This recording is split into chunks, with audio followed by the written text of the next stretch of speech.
TikTok. I have always wanted to be one of those girlies that records content or goes live at the beach.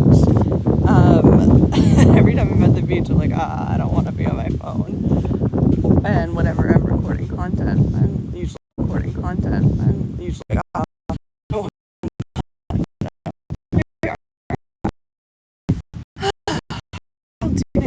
are you? If you're joining the chat, drop your name, drop where you're coming from. I am in Puerto Rico, and today is an exciting day. Today is a mixed feeling day. Let's start there.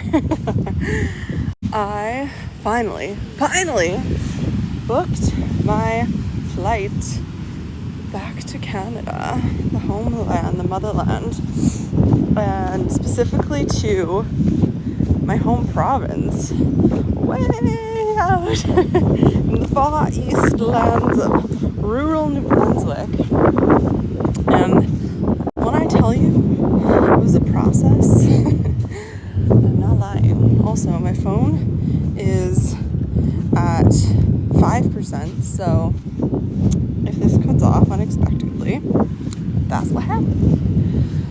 So, if you've seen my recent reel about my whole flight booking situation, I'll save you the 2-minute story, but essentially I had to jump through hoops and bounds to book this flight because I am a digital nomad, and I think borders are imaginary lines in the sand that divide people for a government system that is based in fear, control systems, and tyranny.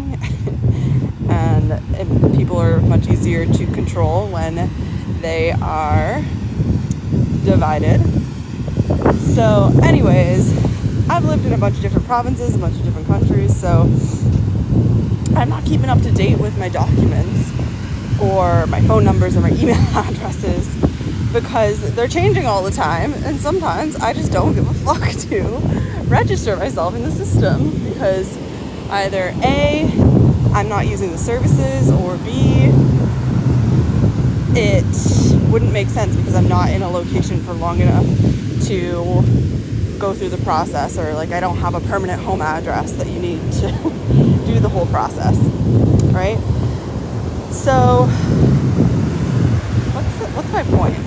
My point is, what do we do? What do we do? Pink cheese, green goes? Oh, gringos. Me, I'm a gringo, yeah. Right. I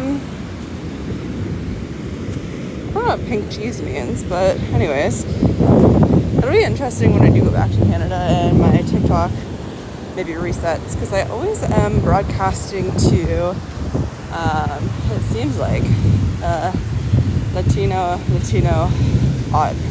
audience, which I don't have a problem with. I love y'all, but oftentimes I'm always speaking in English. On my first live, I did speak in Spanish a little bit, but I'm a global brand and a global citizen, so I'm going to speak English right now. And what do I want to say? I just think it's silly that there's these borders and we can't just freely roam around the earth.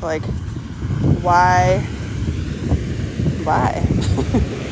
Why do I need a health card in a specific province, but it's not used in the other province, but there's free healthcare in Canada?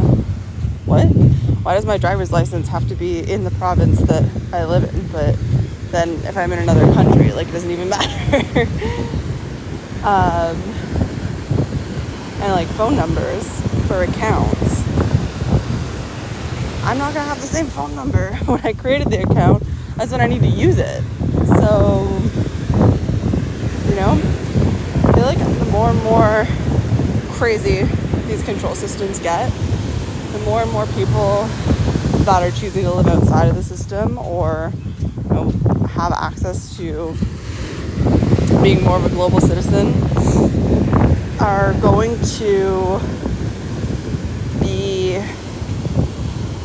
configuring their lives in a way that they're not reliant on, the things like cell service providers or medical providers or like licensing insurance agencies, all of these things that are really the only entities that require these like fixed point of access documentation. And I want to like open up a conversation to what you think that's going to be. Like, in my ideal world that a lot of people are going to say this is like dystopian, utopia, like fantasy, not real, but I have experienced a lot of telepathic communication, and so if we could just cut the phones, well, maybe, I don't know, that seems really radical, cutting the phones altogether, but here's the thing about it. If we did like resurrect our latent psychic capacity for telepathy, then we wouldn't be reliant on phones. And like I've always said that all technology that exists, AI, the internet, Wi-Fi, Bluetooth, like all these things are just the physical reflections of our spiritual technologies, and then we outsource our power to them and forget that we have the power within us, like everything else in these systems. And so if we didn't have cell phones, we would still be able to telepathically communicate. And then there's like a whole process of really deeply trusting and clearing your channel from all the other signals so that you can be clearly broadcasting and receiving the specific signals that you want to be transmitting and receiving, right? And we're getting to that point. There's so much information being broadcast from so many different channels that it is important for us to have discernment of which ones we want to receive and have a clear transmission of our own channel, our own message, our own signal. This is fun. I like yapping and then figuring out what I'm going to say midway through. We started talking about my flight and we got to borders, and then we got into communication and messaging. So, and then the medical system, like, it is 2026. If you are not in sovereign autonomy with your health and only using the mainstream medical system for like last case resort, as in you've broken a bone and need surgery, then you need to get your priorities in check. And I say this as someone who used to like literally go to the hospital like once a year, twice a year with chronic, like I was on steroid pumps for my lungs, I was on antibiotics for like bronchitis and sinusitis, and had like steroid nasal sprays and literally like crazy allergies, crazy UTIs, crazy yeast infections, BPIs, crazy yeast infections,